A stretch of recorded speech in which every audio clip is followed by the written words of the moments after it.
this ecosystem. Say in World of Warcraft, I wanted to buy the latest mount or upgrade the newest armor, or I buy gold. That money is trapped there. Whatever I put in, the value I create there. Let's say I level up to, I get the best gear for my, my warlock, and I do a bunch of world firsts and get a super rare or special mount.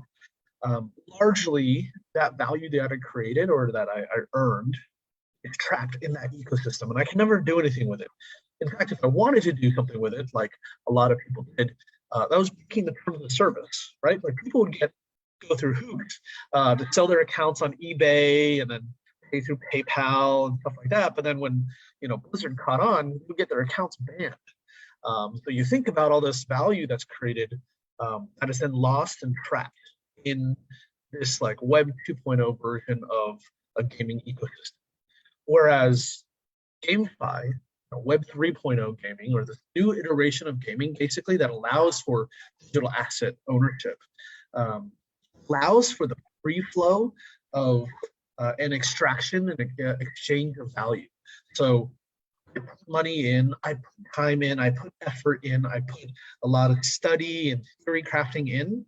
Now, when I create some value in there, I can extract it back out. Let's say it's, again, World of Warcraft, I earned and farmed a super rare mount. That mount, if this was a Web3 game, would be an NFT. And I could trade that. I could keep it for myself because I earned it, or I could sell it to somebody who perhaps doesn't have the time or the energy or the effort or the skill to acquire that rare mount, but might have the capital to do so. And so you're able to arbitrage your skill and your time, etc., for the value created against and with those that then maybe don't have the time or the skill or whatever, but have the capital. So I think that's probably the biggest key difference and key point, and why Web3 gaming is so powerful, really the future of gaming, because, well, if you're a gamer and now you actually own the value you create in a gaming experience, whether it's Cyberpunk 2077, Elden Ring, League of Legends, Valorant, etc., why would you ever go back to playing an experience where you don't own any of that value that you create, right? And so I think that's kind of the key point and the key difference between Web 2 versus Web 3 gaming and world. Yeah, those key points are integral, and they're so important for all these up and coming publishers, investors, scholars, and whatnot, because now you have a way to earn your money and spend your money all in one game, and also have a better ROI instead of buying that PS5 game for like $49.99, something like that. But you mentioned about the future of GameFi. So what do you think is the future and where it's going, in the next 3 to 5 years? Sure. Oh man, that's just super open-ended. Interesting. A lot of people have been talking about like the metaverse or multiple metaverses. There's been a lot of attempts, so far to create this, sandbox, NFT world, Decentraland, etc. And really, what they're trying to do is just replicate what has already been done with like Second Life or any kind of open world gaming experience, which is create an escape for players, for gamers. I think the future of like Web3 gaming or the GameFi world really is about lowering the barrier of entry into this space so that people in the physical realm can engage in a digital manner and be able to still create value and extract value in that digital manner, so that you're no longer region locked, right? Like limited to opportunities in your physical regional space. You now have the ability to access and create value all around the world, right? And I think that's one of the most interesting things about the future of like Web3 gaming and GameFi world is that this basically then means that value creation can happen from anywhere in the world for anyone in the world. So if I'm a gamer in Brazil, I can be creating value or generating some sort of value for someone in the US or in the Philippines or in China or Japan or anywhere really, right? Because in this digital space, if the barrier to entry, the friction is low enough, I can enter, engage, and somebody will find value in what I'm doing and creating in my time. Now, I think, in the beginning, you'll see this happen mostly in gaming. But over time, I think you'll start to see this happen more and more for real life applications, experiences, people that want to have actual work that needs to be done that can be done easily in a digital manner because it's easy to farm out this or crowdsource this work from talent all around the world. You're not specifically region locked to just talent around you. And so what this does is it basically provides more opportunity for everyone in the world. It levels the playing field because then it gives those seeking work or value access to talent from all over the world rather than just what's readily available, in their city or in their, town. And then it makes sure that the value is shared in a communal manner via, universal currency, some sort of crypto, stable coin or otherwise. I really think like future will see us transition into this more seamless digital and physical space being bridged with a lower barrier of entry so that anyone can kind of hop in and create value in a digital space while remaining in a physical space. Yeah, kind of theoretical, but yeah, I think that's kind of where we're headed in the future. That's a great answer to that open-ended question I threw at you. Yeah. You're already touching on the topic of how this benefits everyone, but do you want to go more in depth into how this create more value? I mean, especially with inflation and whatnot, how is this going to benefit everywhere around the world, like for GameFi? Yeah, I think you hit on that point where it's like inflation is beforehand was like a very localized and regional experience, right? Folks in certain countries in South America are experiencing 1,000% inflation. Japan has had pretty crazy inflation rate lately, Russia, US, etc. So, cryptocurrency in general, or like Web3 in general, should a lot of theory or kind of like a discussion back and forth about it being a hedge against this inflation. I actually think it's probably more that this allows a balancing of like the global economic structure, meaning usually if like I'm in, let's say, the US, and the cost of some labor is pretty high because just the cost of labor in the US is relatively higher than, say, in Sao Paulo, Brazil, or Jakarta, Indonesia. And so beforehand, before I could hop into the metaverse or some Web3 gaming experience, I would traditionally have to engage with folks around me and pay a higher labor rate for some amount of work or value. Now, the benefit I think of Web3 and transitioning into this like bridge between the physical and digital space globally is that now I can access talent, the best talent for a specific need. Say it's some sort of in-game design or like in-game experience or whatever. I need someone to run me through a dungeon, right? Like, well, who says the best players to run me through this dungeon are somewhere around me? Maybe it's some player in Latin America or Brazil or Southeast Asia or Africa. And by being able to kind of access this global talent pool, I should be able to have a better experience as a gamer, as someone that's seeking some sort of value out of gaming. But also, they should be able to also have to pay a lower rate, because now it's balanced around the entire world and everyone is competing rather than just in a localized manner. So whereas beforehand, again, I'd be gated to just who's around me in dollars, and a limited pool of talent at a much higher labor rate, I can now, it being a win-win, is I can now find better talent to service whatever needs I have in specific gaming experience, but also pay a rate that is competitive on a global scale, which is more likely lower than I would have paid beforehand, maybe just locally in the US. And so it benefits pretty much anyone involved, because, as a service provider or an experience provider or a gamer in general, the value I create is now on a global scale. So anyone that wants access to it or wants to share in it or wants to purchase it can.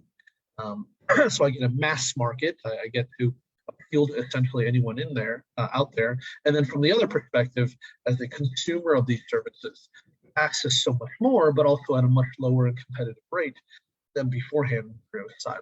So I think this is a pretty big benefit to everyone involved, from players, scholars in Southeast Asia, Africa, Latin America, to hardcore gamers or pay-to-win players, etc., in Western Europe or North America. Nice. So yeah, I know there's a lot of listeners that might be, just getting into crypto right now. So maybe we can you briefly explain to these people, like, how do you earn from playing games? Yeah. Well, it actually hasn't changed that much over the past 20, 25 years, right? Like back in the day in RuneScape, or again, I'll use World of Warcraft. It's been around so long. Back in the day, if I played a lot of World of Warcraft and I farmed like crazy and got either rare drops or rare mounts or a lot of gold, or I farmed consumables and crafted it into flasks or armor, like back then, I theoretically could sell my account or sell that gold online somewhere, right? And for those of us that played World of Warcraft, there were always these gold farmers where you could go online to eBay or PayPal or whatever and pay them 10, 15 bucks, and they will send you gold through the in-game mail, right? And so that was always like one way that people were earning from playing games, and that's been around for pretty much as long as gaming's been around, right? But back then, the barriers were super high, right? Like it was super high friction, not easy to be able to do so. It technically was illegal. It broke the terms of service. It was super risky because you might lose your money, you might pay somebody and then they never send you the gold, or you send the gold, but then someone reports you and you get your account banned, etc. There was huge silos put up meant to make that experience as poor as possible and as hard as possible. But guess what? Players still did it because it had a value to them. Like people went out and figured out how to overcome these like terms of service rules and how to mail and send this stuff back and forth to each other and coordinate without like Blizzard catching on. And that's because there was a real demand for these services, these experiences that some player can provide to another. So earning's been around for a long time. Back then it was, I think it was like 10,000 gold for 10 bucks or 15 bucks or something like that. And obviously that's changed a lot into kind of like Web3 gaming, or gaming as we see it now, kind of in the GameFi Web3 space, because things are tokenized, because things are put on chain, and because there's digital asset ownership and rights. Now the barriers are lower. I don't have to break the terms of service when I'm playing a Web3 game, when I'm playing Axie community or Karmaverse or Walk-in, etc., Pets, I'm just earning because the game is designed from the very beginning to allow for that. And it embraces that so that I can extract value that I create from this game. Now, basically, we took an experience that people have been used to for the last 20, 25 years and just made it easier. So you don't have to do anything illegal. You don't have to go through 3 or 4 or 5, 6 different platforms and risk, getting, there's less risk now of getting hacked and losing all the funds. But basically, you get to have the experience that players have always been wanting. That's always been organic to playing and native to what gamers want out of a gaming experience. But it's fully supported through the technological innovation of Web3 by putting things on chain, by having NFT, by there being exchanges that allow indexes to allow for this exchange of in-game tokens that are earned, aka gold, Warcraft, or some amount of stable coin that I can then convert to whatever local fiat currency I want. And so if you take a look at Axie or take a look at Karmaverse or Pets or Walk-in, like I play the game now, and like beforehand, I have some sort of accomplishment out of the time and effort I put into this. The theory crafting I did, if I play better than others, I've earned more than others, and now I can simply go through a very seamless, frictionless process, then be able to extract that value that I've created out of the ecosystem that exists now in Web3 gaming. So, yeah, I think I said a lot there, but basically, I think that sums up basically how to actually earn from playing gaming. Not that much different from beforehand. It's just now it's fully embraced, and there's less barriers to doing so and less friction to doing so compared to 25 years ago in Warcraft. Yeah, for sure. I mean, back then people were selling accounts and doing exactly what you just said, and now it's even easier, right? With all the NFTs and like whatever, if you have to transfer whatever token it is. So yeah, this gets back to my previous question when I asked you, what is the future of GameFi? Where do you think this ties into the metaverse, and how is this metaverse gonna make the whole future? With Facebook becoming Meta, Amazon's getting, and everyone's getting into metaverse right now, right? Yeah. So what do you think the future of this is going to tie into GameFi too? A lot of people keep focusing on these like AAA, super high fidelity games, but I actually think the future of kind of like Web3 gaming and the entry into the metaverse is going to happen from the opposite end, which is hyper casual gaming. And my reason being is right now there's 3.5 billion gamers in the world. And like half the world's population plays some sort of game or other. And the vast majority of those are hyper casual gamers. Folks that are playing your Candy Crushes, Bejeweled, your poker tournaments, et cetera, online. These hyper casual gamers are willing to spend quite a bit of time, also money, in delightful, short gaming experiences. And so while a lot of colleagues in the industry have focused on kind of like super high fidelity AAA games, and I think it's great, I actually think the first and most obvious path to onboarding the next billion Web3 users or the next billion gamers into kind of like Web3 gaming or GameFi is through hyper casual gaming. It's through providing the value and experience that gamers currently are seeking and are already currently playing, but additional benefits and features because it's on chain, so that the things that they earn in-game, these hyper-casual games, are actually owned in part by the players. And I think what will happen is these 3 billion hyper-casual gamers, well, I'm playing Candy Crush, I'm playing Bejeweled, and the time that I spend playing this game, I've created some sort of value somewhere, whether it's for a digital advertiser, whether it's for an AI data farming company or whatever, but I've created some amount of value.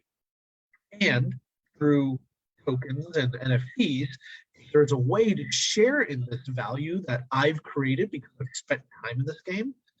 And you are able to provide this experience to me as a hyper casual gamer without me even realizing there's a difference. I just have additional benefits and value now.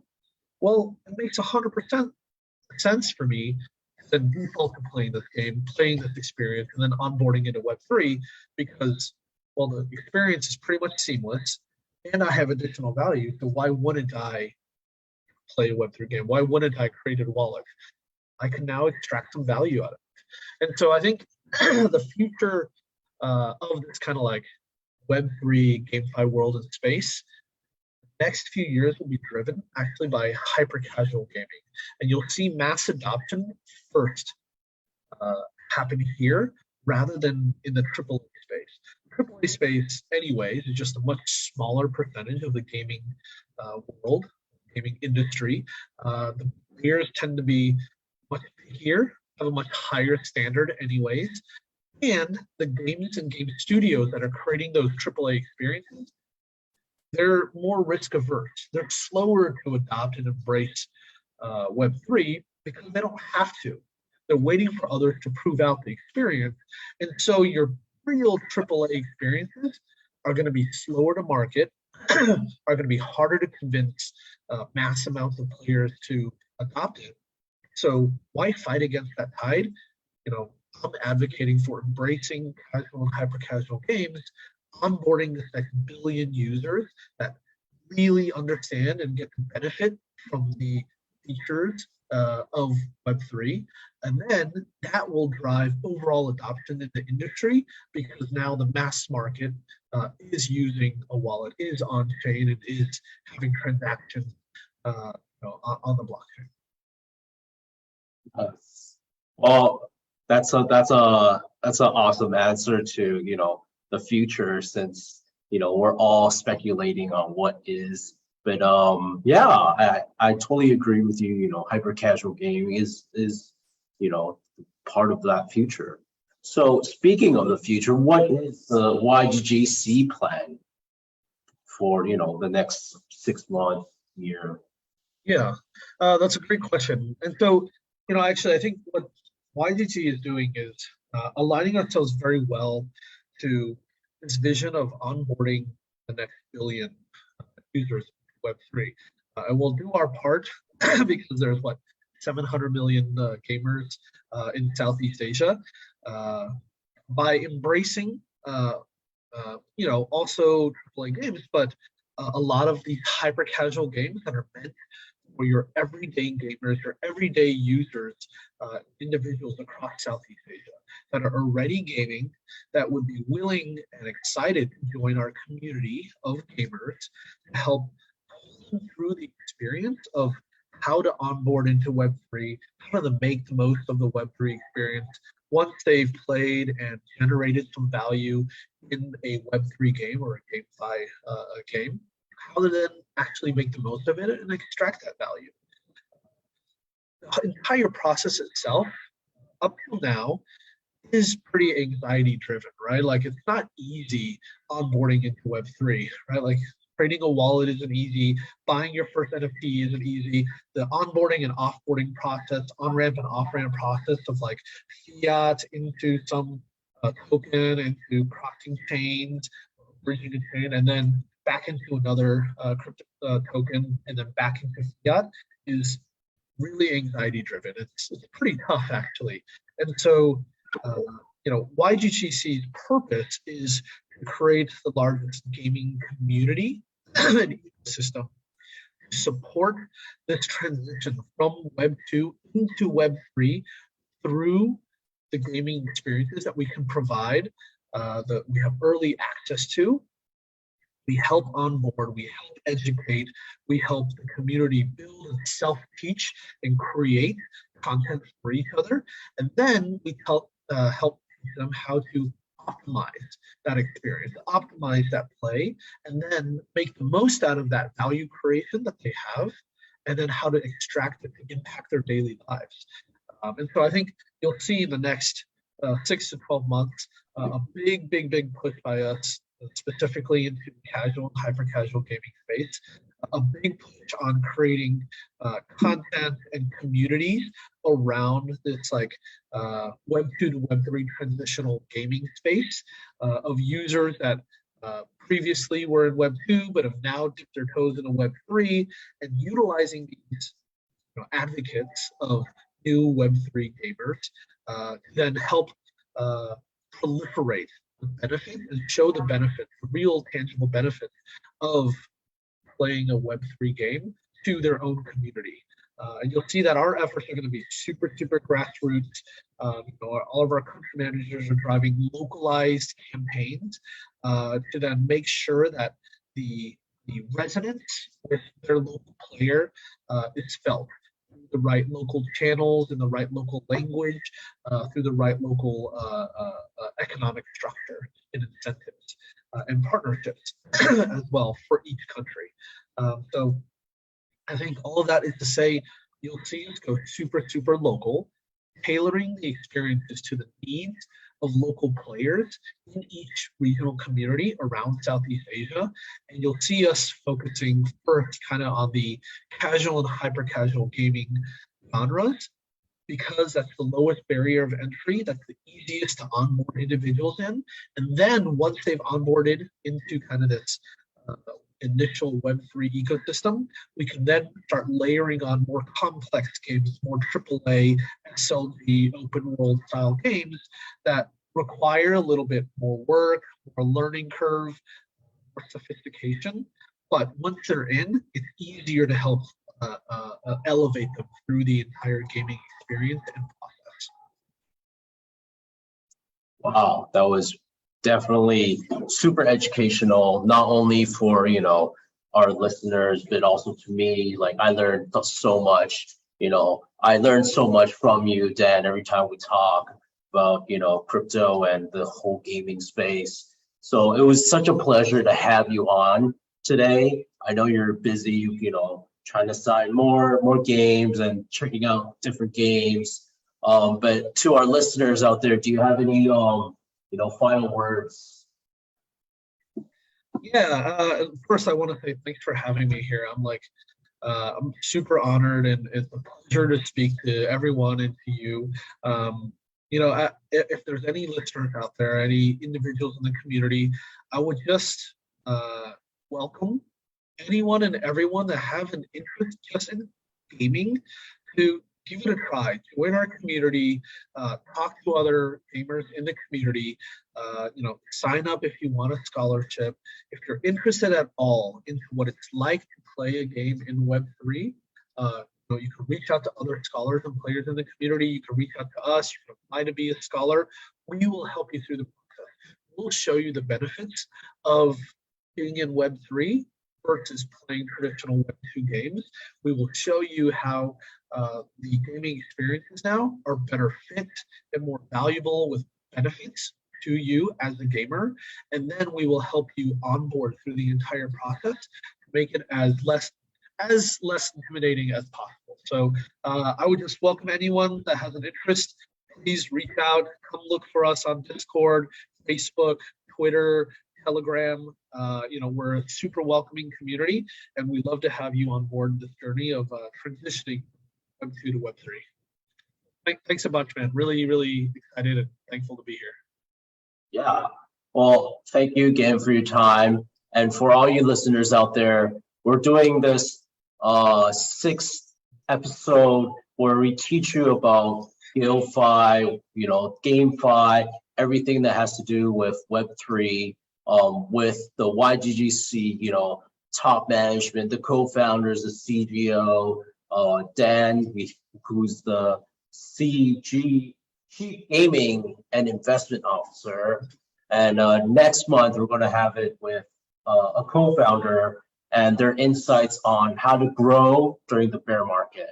So if you guys like this video, don't forget to subscribe, like, comment, on Facebook. Come, like Dan said, come in our Discord. I'm always on. If you have any questions for me, I usually reply. If I'm not sleeping, I'm on Discord. So it's all about the grind, right? And yeah, so scholarships are, drop a comment if you want a scholarship. It's got on Facebook. It's also on Discord. And yeah, thank you guys. It's great. And thank you, Dan, again, for coming on. Thank you very much. Thanks, guys. Bye-bye.